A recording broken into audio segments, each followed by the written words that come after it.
ఈరోజు మనం ఆంధ్రప్రదేశ్ కృష్ణా జిల్లా మచిలీపట్నంలోని చల్లపల్లి జమీందారు గారి ఆధ్వర్యంలో విరసిల్లుతున్న శివగంగ అమ్మవారి ఆలయం గురించి తెలుసుకుందాం.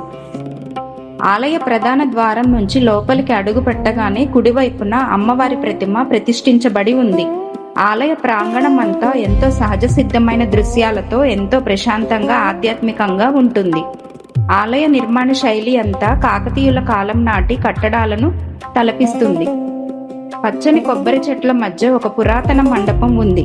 ఇప్పుడు మనం ఈ ఆలయ చరిత్ర గురించి తెలుసుకుందాం. 1797లో ఈ ప్రాంతాన్ని పాలించిన రాజా శ్రీమంత్ యార్లగడ్డ అంకెనీడు బహదూర్ గారు కాశీని సందర్శించి అక్కడ నిర్మాణానికి ముగ్ధుడై తిరిగి చల్లపల్లి వచ్చి తన ఇష్టదైవమైన అమ్మవారి కోసం శివగంగలో ఈ ఆలయాన్ని నిర్మించారు.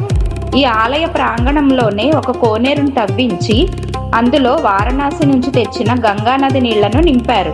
అప్పటి నుంచి ఈ ఆలయానికి శివగంగ అనే పేరు వచ్చింది. ఈ ఆలయంలో అమ్మవారు మహిషాసురమర్దినిగా కొలువై ఉన్నారు. అమ్మవారికి కుడి ప్రక్కన ఒక శివాలయం ఉంది.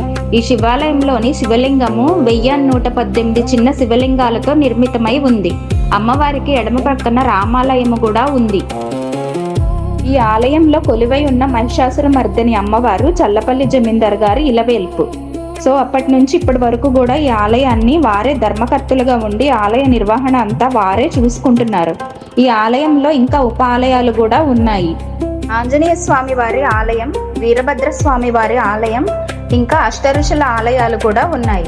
ఈ ఆలయ ప్రాంగణంలో ఒక పెద్ద గంట ఉంటుంది. ఆ గంటను కొన్ని వందల సంవత్సరాల క్రితం ఆలయాన్ని నిర్మించినప్పుడే ఇక్కడ పెట్టారని అందరూ చెప్తూ ఉంటారు. శివగంగ వచ్చినప్పుడు ఎంతో పురాతనమైన ఆధ్యాత్మికమైన ఈ ఆలయాన్ని ఖచ్చితంగా అందరూ సందర్శించండి.